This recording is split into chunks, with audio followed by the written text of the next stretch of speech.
कहावत है कि आपके गुनाहों की सजा आपको इसी जन्म में मिलती है। मुझे नहीं पता कि आप इस कहावत से कितना इत्तेफाक रखते हैं, लेकिन इस स्टोरी को सुनने के बाद शायद आप भी यकीन करने लगेंगे। ये कहानी है एक बेबस, लाचार, मजबूर लड़की के संघर्ष की, जिसका कोई गुनाह ही नहीं था। फिर भी उसे किस्मत में लाइलाज बीमारी मिली, और ना सिर्फ उसे बल्कि उन लोगों को भी मिली जिन्होंने इस 27 साल की विधवा के भोलेपन, मजबूरी और अनपढ़ता का फायदा उठाया। भ्रष्टाचार की भेंट चढ़े आपने कई किस्से और कहानियां सुनी होंगी। बहुत लोग भ्रष्टाचार से परेशान होकर सुसाइड तक कर लेते हैं और कुछ उधार लेकर अधिकारियों की जेब गर्म करते हैं। घूसखोरी के इस जाल में ना जाने कितने लोगों ने अपनी जमीन जायदाद, यहाँ तक कि जान तक गंवाई है। लेकिन गोरखपुर के भटहट गांव में जो हुआ वो एक ऐसी रिश्वत थी जिसे चुकाना शायद हर किसी के बस में ना हो। वो भी एक नहीं, दो नहीं, बल्कि बार बार, हर रोज उस महिला ने सूद समेत चुकाया।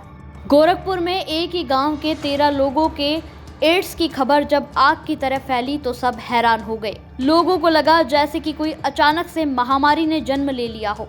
पूरे गांव में हर किसी की जुबान पर बस एक ही चर्चा थी। स्वास्थ्य महकमे से लेकर अधिकारियों में भी इस लाइलाज बीमारी को लेकर हड़कंप मच गया था। लेकिन कोई ये नहीं जानता था कि ये बीमारी उनके कर्मों की ही देन है। इन 13 लोगों में छोटे से लेकर बड़े अधिकारी भी शामिल थे। जब इस राज पर से पर्दा हटा तो लोगों ने भी यही कहा कि उनके कर्मों की सजा उनको इसी जन्म में मिली है। लेकिन सवाल यही था कि आखिर उस लड़की को कौन से कर्मों की सजा मिली? क्या था उसका गुनाह?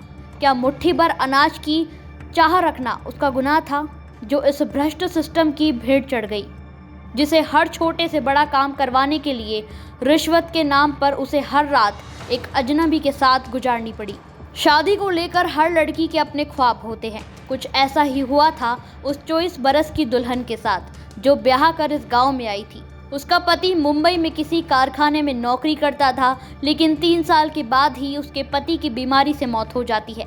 शायद उसके पति को भी एड्स ही था, जो मरने से पहले अपनी पत्नी को जीते जी मौत बांट कर गया था। पति की मौत के बाद 27 साल की लड़की विधवा हो गई। अब उसके सामने जिंदगी जीने और बेरहम समाज से बचने के लिए ना तो काम था और ना ही पेट भरने के लिए घर में अनाज था। गरीबी की वजह से वो अपनी भूख को भी नहीं मिटा सकती थी। 27 साल की विधवा महिला के सामने कई चुनौतियां थी। वो जीना तो चाहती थी, लेकिन ना तो उसे दुनियादारी का पता था और ना ही भूखे भेड़ियों से उसे बचना आता था। जिसने उसे जैसा बताया उसने बिल्कुल वैसा ही किया। मुफ्त अनाज पाने के लिए वो राशन कार्ड बनवाने गई तो रिश्वत की डिमांड की गई। रिश्वत ना दे पाने पर उसे असमत देने का ऑफर किया।